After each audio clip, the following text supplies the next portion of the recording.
Hello student, math টিউটোরিয়ালে তোমাদের প্রত্যেককে স্বাগত জানাই। আজকে আমি এই ভিডিওতে তোমাদের সপ্তম শ্রেণীর বাংলার সেপ্টেম্বর মাসে যে মডেল অ্যাক্টিভিটি টাস্কটা দেওয়া হয়েছে, তো এই সেপ্টেম্বর মাসের মডেল অ্যাক্টিভিটি টাস্কের বাংলার আমি সঠিক উত্তরগুলো আলোচনা করব। তো এটা হচ্ছে পার্ট 6। এর আগে 5টা পার্ট তোমাদের দেওয়া হয়েছিল। তো প্রত্যেকটা পার্টের লিঙ্ক আমি এই ভিডিওর ডেসক্রিপশনে দিয়ে দিচ্ছি। তো যদি কারোর দরকার পড়ে তাহলে অবশ্যই আগের পার্টগুলো দেখে নিও। শুধু তোমাদের বাংলা বলে নয়, আমি তোমাদের প্রত্যেকটা সাবজেক্ট আমি কমপ্লিট করে দিয়েছি। শুধু তোমাদের সপ্তম শ্রেণী বলে নয়, ক্লাস 1 থেকে আরম্ভ করে ক্লাস 10 পর্যন্ত প্রত্যেকটা ক্লাসেরই আমি মডেল অ্যাক্টিভিটি টাস্কগুলো কমপ্লিট করে দিয়েছি। তো যদি তোমাদের দাদা বা দিদি বা ভাই বা বোন থাকে তাহলে অবশ্যই তাদেরকে জানিয়ে দিও যে ম্যাথ টিউটোরিয়ালে মডেল অ্যাক্টিভিটি টাস্কের সমাধান পাওয়া যাবে। তো চলো আমি প্রশ্নগুলো দেখব, সেই সঙ্গে সঠিক উত্তরগুলো তোমাদের জানাবো। আর প্রশ্নগুলো তোমাদের বইয়ে কত নম্বর পেজে আছে সেইগুলোরও আমি উল্লেখ করে দেব। তো দেখো একের দাগের কি বলেছে, নিচের প্রশ্নগুলির উত্তর দাও। 1.1টা কি বলেছে, বাইরের চলাটা আসল নয়, প্রকৃত চলা কোনটি? তো এই লাইনটি কোথা থেকে নেওয়া হয়েছে তোমাদের আমি দেখাচ্ছি। দেখো, তো এইটা হচ্ছে 44 নম্বর পেজ। এই 44 নম্বর পেজে দেখো এইখানে দেওয়া আছে বাইরের চলাটা আসল নয়। তো দেখতে পেয়েছো? তো এইখান থেকে আরম্ভ করে এতটার মধ্যে কি কি লিখতে হবে তোমাদেরকে আমি উত্তরে দেখিয়ে দিয়েছি, তোমরা একবার দেখে নাও। দেখো আমি লিখেছি, লেখক শিবতোষ মুখোপাধ্যায়ের মতে মানুষের প্রকৃত চলা হলো তার মন ভূমির মধ্যে। মানুষের মনের গতিবেগ আলোর গতিবেগ সম্পূর্ণ। এই তীব্র গতিবেগ সম্পূর্ণ মনকে সঙ্গে নিয়েই মানুষ বিভিন্ন দিকে তার পদচালনা করেছে, অজানাকে জানতে পেরেছে। তো তোমাদের এতটুকুই কিন্তু লিখতে হবে, যেহেতু প্রশ্নগুলোর মার্কস হচ্ছে 2। ঠিক আছে? তারপরে দেখো 1.2টা কি বলেছে, জবাবটা জেনে নেব মেজদাকে খুঁচিয়ে, কোন প্রশ্নের জবাব মেজদার কাছে মিলবে?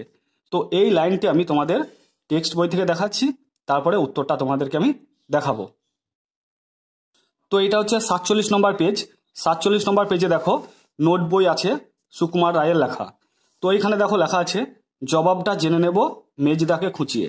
দেখো এইখানে দেওয়া আছে, কাল থেকে মনে মোর লেগে আছে খটকা, ঝোলাগুড় কিসে দেয় সাবান না পটকা। এই বেলা প্রশ্ন লিখে রাখি গুছিয়ে, জবাবটা জেনে নেব মেজদাকে খুঁচিয়ে। তো এই লাইনগুলোর মধ্যেই কিন্তু উত্তরটা ভরা আছে। তো দেখো আমি এখানে তোমাদের জন্য উত্তরটা লিখেছি। দেখো লিখেছি, ছেলেটির মনে ঝোলাগুড় কিসে দেওয়া হয় তা নিয়ে সন্দেহ দেখা দেয়। সাবান না পটকাই দুটির মধ্যে কোনটিতে সে ঠিক করতে পারে না। এই বিষয়টি তার কাছে খটকা লাগে। তার বিশ্বাস এই প্রশ্নের উত্তর মেজদার কাছে মিলবে। তো আশা করছি তোমরা তোমাদের সঠিক উত্তরটা পেয়ে গেলে। তো চলো এবার আমরা 3 নম্বর প্রশ্নটা দেখে নেব। 1.3 দেখো কি বলেছে, আপনি আমার সঙ্গে ঠাট্টা করছেন, কোন কথার অবতারণাকে বক্তার ঠাট্টা মনে হয়েছে? তো আমি এই লাইনটা তোমাদের বই থেকে দেখাচ্ছি, একবার তোমরা দেখে নাও। তো দেখো এটা হচ্ছে তোমাদের বইয়ের 54 নম্বর পেজ। তো এই 54 নম্বর পেজে দেখো একদম উপরের দিকে লেখা আছে, আপনি আমার সঙ্গে ঠাট্টা করছেন। তো এই কথাটা কে বলেছিল? না অসীমা বলেছিল। কাকে বলেছিল? না পুরন্দরকে। তো ঠাট্টাটা কি আমরা এবার দেখে নেব। দেখো আমি এখানে লিখেছি, উক্তিটির বক্তা হলো কার্পভের কন্যা অসীমা। পুরন্দরের আবিষ্কৃত গোলকের মাধ্যমে লেক শ্রেভারের সমস্ত বরফ মাত্র 5 মিনিটেই বাষ্প হয়ে মেঘে পরিণত হবে। আর সেই মেঘ কার্পভের দেশ সাইবেরিয়া নিয়ে গিয়ে বৃষ্টিপাত ঘটাবেন বলেছেন পুরন্দর চৌধুরী। এই কথা বক্তার অর্থাৎ অসীমার ঠাট্টা মনে হয়েছে।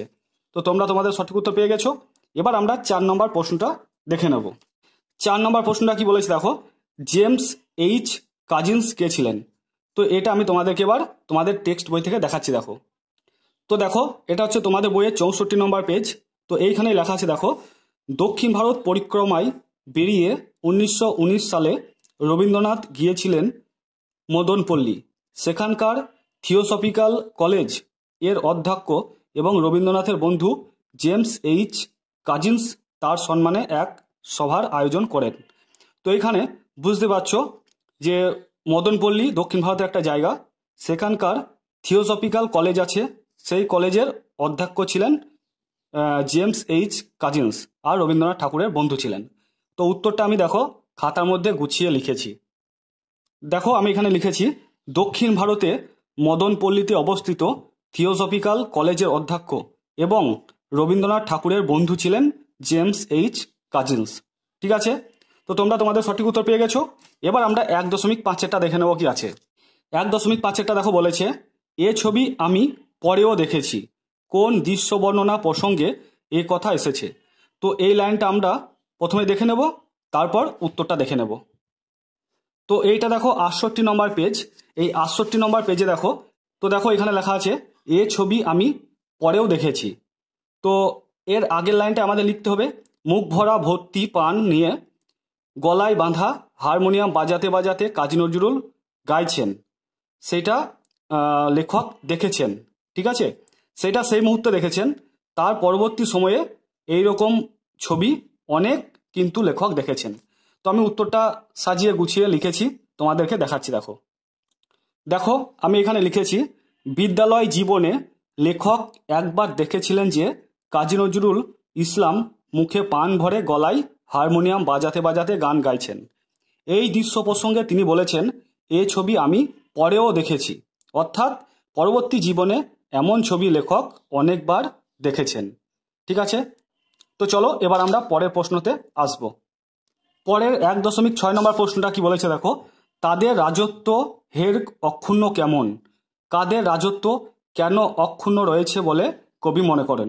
তো এটা প্রথমে আমি তোমাদের টেক্সট বই থেকে দেখাবো, তারপর আমি উত্তর যেটা লিখেছি সেটা তোমাদেরকে দেখাবো। তো এটা তোমাদের টেক্সট বইয়ে দেখো 70 নম্বর পেজ। এখানে দেখো স্মৃতিচিহ্ন কবিতা আছে, কামিনী রায়ের লেখা। তো এইখানে দেখো লাইনটা তুলে দেওয়া আছে, তাদের রাজত্ব হের অক্ষুণ্ণ কেমন। তো এই লাইনটা বুঝতে পারছো স্মৃতিচিহ্ন থেকে নেওয়া হয়েছে। তো এটার উত্তর আমি তোমাদেরকে এবার দেখাবো কিভাবে আমি লিখেছি। দেখো আমি এখানে লিখেছি, মানুষের কল্যাণে নিবেদিত ছিলেন যে সমস্ত মানুষেরা, তাদের কল্যাণময় কর্মের জন্যই তারা সমস্ত মানুষের মনে সদা বিরাজিত, যা পরম্পরায় বয়ে চলতেই থাকবে। তাই তাদের রাজত্ব অক্ষুণ্ণ রয়েছে বলে কবি মনে করেন। তাহলে কাদের রাজত্ব? না, যারা মানুষের কল্যাণে নিবেদিত আছেন যেসব মানুষ, তাদের কল্যাণময় কর্মের জন্যই তারা সমস্ত মানুষের মনে সর্বদা বিরাজিত, যা পরম্পরায় বয়ে চলতেই থাকবে। তাই তাদের রাজত্ব অক্ষুণ্ণ রয়েছে বলে কবি মনে করেন। তো চলো এবার আমরা পরের প্রশ্নটা দেখে নেব। পরের দেখো 1.7টা কি বলেছে, নীরব এখানে অমর কিষানপাড়া। কিষানপাড়াকে অমর বলা হয়েছে কেন? তো প্রথমে আমরা তোমাদের টেক্সট বই থেকে এই লাইনটা দেখে নেব কোন কবিতা থেকে নেওয়া হয়েছে। তো দেখতে পাচ্ছ এটা হচ্ছে 74 নম্বর পেজ। তো এই 74 নম্বর পেজে দেখো এখানে লেখা আছে, নীরব এখানে অমর কিষানপাড়া। তো এটা সুকান্ত ভট্টাচার্যের চিরদিনের কবিতা থেকে নেওয়া হয়েছে। দেখো লাইনটা দেখতে পেয়েছো, নীরব এখানে অমর কিষানপাড়া। তো কিষানপাড়াকে অমর বলা হয়েছে কেন? তো তার আমি সঠিক উত্তর তোমাদেরকে দেখাবো। দেখো আমি এখানে লিখেছি, দুর্ভিক্ষের পরেও কিষানপাড়ায় মানুষ আবার কাজের মধ্য দিয়ে জেগে ওঠে, নিজ নিজ পেশায় কাজ করে চলে। দুর্ভিক্ষের হতাশা বা বিপন্নতা এখানে জীবনকে থামিয়ে দিতে পারে না। তো তোমাদের যদি এখানে জায়গা থাকে তো জীবনকে কথাটা একসাথে লিখবে। তাই কিষানপাড়াকে কবি অমর বলেছেন। তো তোমাদের কিন্তু এতটুকুই লিখতে হবে, যেহেতু এর মার্কস আছে 2। ঠিক আছে, তো চলো এবার আমরা পরের প্রশ্নগুলো দেখে নেব, মানে 2-এর দাগেরগুলো দেখে নেব। প্রতিটি প্রশ্নের মান আছে 3 করে। তো দেখো 2.1টা কি বলেছে, জীবনের 440তে মানুষ বিশ্বকীর্তি স্থাপনা করেছে। মানুষের সেই কীর্তির কথা কার দোর কদ্দূর রচনার কিভাবে বর্ণিত হয়েছে। তো আমি এই লাইনটা তোমাদের প্রথমে দেখাবো, তারপরে উত্তরটা আলোচনা করব। দেখো এটা হচ্ছে 44 নম্বর পেজ। এই 44 নম্বর পেজে দেখো এখানে আছে, তাই জীবনের 440তে মানুষ বিশ্বকীর্তি স্থাপনা করেছে। তো উত্তরটা এইখান থেকে এতটা লিখতে হবে। তো এর মধ্যে থেকে আমি কিভাবে লিখেছি তোমাদেরকে আমি দেখাচ্ছি। দেখো আমি এখানে লিখেছি, মানুষ এখন শুধু নিজে চলেই ক্ষান্ত নয়, সে অন্য সব কিছুই চালাতে সমান উৎসুক। সে এখন জলে চালাচ্ছে জাহাজ, স্থলে চালাচ্ছে বিভিন্ন ধরনের যানবাহন এবং রেলপথে রেল চালিয়ে এক প্রান্ত থেকে আর এক প্রান্তে ছুটছে। এমনিভাবে 10 দিনের পথ সে 1 ঘন্টায় কিংবা কয়েক মিনিটে পাড়ি দিচ্ছে। মানুষ এখন আকাশটাকে ঘোড়দৌড়ের ময়দান করে তুলেছে। এখানে 6 একা দেবে, তুলেছে। মানুষের এই কীর্তির কথা কারদোর কদ্দুর রচনায় বর্ণিত হয়েছে। তো তোমাদের এতটুকুই কিন্তু লিখতে হবে। তো পরের প্রশ্নটা শুরু করার আগে তোমাদের একটা মজার ঘটনা বলছি। আগের মডেল অ্যাক্টিভিটি টাস্ক, মানে বাংলার আগের মডেল অ্যাক্টিভিটি টাস্কের সমাধান আমি আলোচনা করেছি। তো ইউটিউবে একটা স্টুডেন্ট কমেন্ট করেছে যে বাংলার এই কোশ্চেনগুলো কি আমাদের বই থেকেই দেওয়া হয়েছে, না অন্য কোনো বই থেকে বা অন্য কোনো জায়গা থেকে দেওয়া হয়েছে। মানে বুঝতে পারছো, তারা কোনো দিন বই খোলেনি, এরকম অবস্থা। তো তোমরা বইগুলো খোলো, আমি ঠিকঠাক উত্তর লিখছি কিনা তোমরা একটু দেখো, বিবেচনা করো, তারপর অবশ্যই কমেন্ট করো। ওরা কমেন্ট করছে যে বইগুলো মানে পড়াগুলো বই থেকে কি আমাদের দেওয়া হচ্ছে, না অন্য কোনো জায়গা থেকে দেওয়া হচ্ছে। মানে কোনো দিন বই খোলেনি, ঠিক আছে? এটাই তোমাদের বলার ছিল। তো চলো এবার আমরা পরের প্রশ্নটা দেখে নেব, সেই সঙ্গে সঠিক উত্তরটা দেখে নেব। পরের 2.2টা কি বলেছে দেখো, তুমি একটা স্পাই, কোন পরিস্থিতিতে বক্তার এ কথা মনে হয়েছে। তো এটা তোমাদের বই থেকে প্রথমে আমি দেখাবো, তারপরে একইভাবে উত্তর আলোচনা করব। তো এটা হচ্ছে 57 নম্বর পেজ মেঘচোর গল্পের। তো 57 নম্বর পেজের এইখানে লেখা আছে দেখো, তুমি একটা স্পাই। এই কথাটা বলেছে পুরন্দর। কাকে বলেছে বলো তো? অসীমাকে বলেছে। তো এই প্রশ্নটার উত্তর, মানে এই লাইনটার উত্তর আগের কয়েকটা লাইনের মধ্যে ভরা আছে। তো দেখো আমি কিভাবে লিখেছি। দেখো আমি এখানে লিখেছি, উদ্গীতাংশটি কবি সাহিত্যিক সুনীল গঙ্গোপাধ্যায়ের লেখা মেঘচোর গল্প থেকে নেওয়া হয়েছে। পুরন্দর চৌধুরী জানান 5 মিনিটে একটা মেঘ সৃষ্টি করা রেকর্ড করবে এবং তার সঙ্গে অসীমার নামটা থাকবে ভাইজি হিসেবে। তখন অসীমা জানাই, আমি আপনার ভাইজি নই, আমি কার্পভের মেয়ে। তখন পুরন্দরের মনে অসীমা একটা স্পাই, অর্থাৎ সে কার্পভ কন্যা পরিচয় গোপন রেখে পুরন্দরের ভাইজির পরিচয় দিয়েছে। তখন পুরন্দরের মনে হয়েছে, লিখবে এখানে, মনে হয়েছে অসীমা একটা স্পাই, অর্থাৎ সে কার্পভ কন্যা পরিচয় গোপন রেখে পুরন্দরের ভাইজির পরিচয় দিয়েছে। তো তোমরা এতটুকুই লিখবে। এবার আমরা পরের প্রশ্নে আসব। পরে দেখো 2.3-এরটা কি বলেছে, সরলা দেবী তার জীবনে ঝরাপাতা গ্রন্থে রবীন্দ্রসঙ্গীত সম্পর্কে কোন তথ্য পরিবেশন করেছেন। তো এইটা কোথা থেকে নেওয়া হয়েছে তোমাদের একবার আমি দেখিয়ে দিই, তারপরে একইভাবে আমি উত্তরটা আলোচনা করব। তো দেখো এটা হচ্ছে 66 নম্বর পেজ। এই 66 নম্বর পেজে দেখো এখানে আছে সরলা দেবী লিখেছেন তার জীবনের ঝরাপাতায়। তো এইখান থেকে এতদূর অবধি কয়েকটা লাইন আছে, সেইগুলোই আমি তোমাদের তুলে দিয়েছি, দেখে নাও। দেখো আমি এখানে লিখেছি, আমার সোনার বাংলা গানটির সুরের বিষয়ে সরলা দেবী তার জীবনের ঝরাপাতা গ্রন্থে জানিয়েছেন কর্তা দাদা মহাশয়, মানে এখানে রবীন্দ্রনাথ ঠাকুরের কথা বলছেন। এর সঙ্গে চুঁচুড়ায় থাকার সময় তার বোটের মাঝিদের থেকে তিনি অনেক বাউল গান সংগ্রহ করেছিলেন। সেই গানগুলি তিনি শোনাতেন তাঁর রবি মামাকে, কারণ তাঁর মতে রবি মামার মতো গানের সমজদার শ্রোতা আর কেউই সে সময়ে ছিলেন না। রবীন্দ্রনাথ সেই গান শোনা মাত্র তার সুর ভেঙে কথাগুলিকে কাছাকাছি রেখে নিজের মতো করে গান রচনা করে ফেলতেন। কোন আলোকে প্রাণের প্রদীপ, যদি তোর ডাক শুনে কেউ না আসে, আমার সোনার বাংলা প্রভৃতি গান সেই মাঝির কাছ থেকে আহরিত আমার সুরে বসান। তো তোমাদের এতটাই কিন্তু লিখতে হবে। তো চলো এবার আমরা পরের প্রশ্নে আসব। পরে দেখো 2.4-টা কি বলেছে, এই ছিল তখনকার কোনো স্বদেশী মিটিংয়ের রীতি। রীতিটি কি? তো এই লাইনটি কোথা থেকে নেওয়া হয়েছে তোমাদের একবার বই থেকে দেখিয়ে দিই। দেখো দেখো এটা হচ্ছে 67 নম্বর পেজ। এইখানে লেখা আছে দেখো, এই ছিল তখনকার কোনো স্বদেশী মিটিংয়ের রীতি। তো রীতিটা কি না, নেতাজির বক্তৃতার আগে নজরুলের গান গাইতেই হবে, এটাই ছিল তখনকার মিটিংয়ের রীতি। তো আমরা একবার দেখে নেব উত্তরটা আমরা কিভাবে লিখেছি। দেখো উত্তরটা আমি এখানে লিখেছি, রামকুমার চট্টোপাধ্যায় কাজী নজরুলের গান শীর্ষক গদ্যাংশে যে সময়ের কথা বলেছেন, সেই সময়ে যে কোনো স্বদেশ মিটিংয়ের রীতিটি হলো নেতাজি সুভাষচন্দ্র বসুর বক্তৃতার আগে কাজী নজরুল ইসলামের সঙ্গীত পরিবেশন। ঠিক আছে, তো আশা করছি তোমরা বুঝতে পেরেছো। তো চলো এবার আমরা পরের প্রশ্নে যাব। পরে 2.5টা কি বলেছে, সবুজ ফসলে সুবর্ণ যুগ আসে, উদ্যাংশের তাৎপর্য বিশ্লেষণ করো। তো এই লাইনটি তোমাদের টেক্সট বই থেকে কোথা থেকে নেওয়া হয়েছে সেটা আগে দেখিয়ে দিই। দেখো, এটা হচ্ছে 74 নম্বর পেজ। তো চিরদিনের কবিতা থেকে নেওয়া হয়েছে, সুকান্ত ভট্টাচার্যের লেখা, সবুজ ফসলে সুবর্ণ যুগ আসে। তো বুঝতে পারছো? তো এবার আমরা এই লাইনটির তাৎপর্য দেখে নেব। দেখো, আমি এখানে লিখেছি, উদ্ধৃত অংশটি কবি সুকান্ত ভট্টাচার্যের চিরদিনের কবিতা থেকে নেওয়া হয়েছে। সুবর্ণ যুগ অর্থাৎ একটা বিশেষ সময় পর্বকে সোনার মতো মূল্যবান মনে করা হয়েছে। কবি আন্তরিকভাবে দুর্ভিক্ষ কবলিত বাংলায় আবার সুদিন ফিরে আসুক প্রত্যাশা করেছেন। কবির এ প্রত্যাশা পূরণ হয়েছে। এই প্রত্যাশা লিখবে, কবির এই প্রত্যাশা পূরণ হয়েছে। মাঠে মাঠে সবুজ ফসল দুর্ভিক্ষ কবলিত চাষির মুখে নতুন করে হাসি ফুটিয়েছে। তারা নতুন করে বাঁচার স্বপ্ন দেখেছে।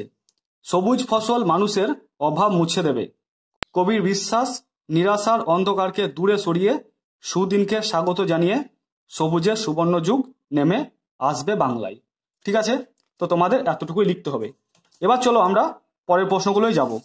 পরের 3 নম্বরগুলো কি বলেছে দেখো, নিচের প্রশ্নগুলির উত্তর দাও। তো এইগুলো তোমাদের ব্যাকরণ পাঠ থেকে দেওয়া হয়েছে। 3.1টা কি বলেছে দেখো, রি, র, মূর্ধন্য ষ এই 3 বর্ণের পরে শব্দের মধ্যে দন্ত্যান্ন মধ্যাহ্ন হয়। প্রতি ক্ষেত্রে একটি করে উদাহরণ দাও। মানে রি এর পরে মধ্যাহ্ন হয়, তার একটা উদাহরণ দিতে হবে। র এর পরে মধ্যাহ্ন হয়, তার একটা উদাহরণ দিতে হবে। মূর্ধন্য ষ এর পরে মধ্যাহ্ন হয়, সেরকম একটা উদাহরণ দিতে হবে। তো এটা তোমাদের আমি ভাষা চর্চা বই থেকে দেখাচ্ছি। দেখো, তো এটা ভাষা চর্চা বইয়ের 16 নম্বর পেজ। তো এই 16 নম্বর পেজের ঠিক উপরে দেখো, এই জায়গায় আছে রি, র, মধ্যাংশ এই 3 বর্ণের পরের শব্দের মধ্যে দন্ত্যান্ন মধ্যাহ্ন হয়। তো এর মধ্যে থেকে তোমরা যে উদাহরণ 3টে নেবে, 3টে উদাহরণ বলেছে। এ একটা উদাহরণ, দেখো রি এর পরে মধ্যাহ্ন হচ্ছে, এখানে বর্ণ, বর্ণ উচ্চারণে র আসছে মাঝখানে, তো র এর পরে মধ্যাহ্ন হচ্ছে। আবার সহিষ্ণু, মূর্ধন্য ষ এর পরে মধ্যাহ্ন আসছে, ধর্ষু। তো তোমরা এই 3টে উদাহরণ নেবে। কেউ প্রথম 3টে উদাহরণ লিখে দেবে না, তাহলে এই উদাহরণটা কিন্তু পড়ছে না। তো একটি করে উদাহরণ বলেছে, তো এই উদাহরণ, এই উদাহরণ আর এইটা, এই 3টে উদাহরণ তোমরা নিয়ে নেবে। তো আমি দেখো খাতার মধ্যে কিভাবে লিখেছি। তো আমি খাতার মধ্যে লিখেছি, দেখো রি, র, মধ্যাংশ এই 3 বর্ণের পরে শব্দের মধ্যে দন্ত্যান্ন মধ্যাহ্ন হয়। তো যে 3টের কথা বললাম সেই 3টে উদাহরণ আমি লিখেছি। তো তার পরের প্রশ্নটা এবার আমরা যাব। পরের প্রশ্নটা কি বলেছে দেখো, পৃথ্বী ও মাতৃ শব্দের সঙ্গে সর্শ্রী শব্দের যোগ করলে সর্শ্রী শব্দের প্রথম দংশ হয় মূর্ধন্য ষ। এরকম উদাহরণ তোমাদের দিতে বলেছে। তো 2 আছে, তো 2টো উদাহরণ তোমরা দিয়ে দেবে। তো দেখো, তোমাদের এটাও তোমাদের ভাষা চর্চা বই থেকে দেখাচ্ছি।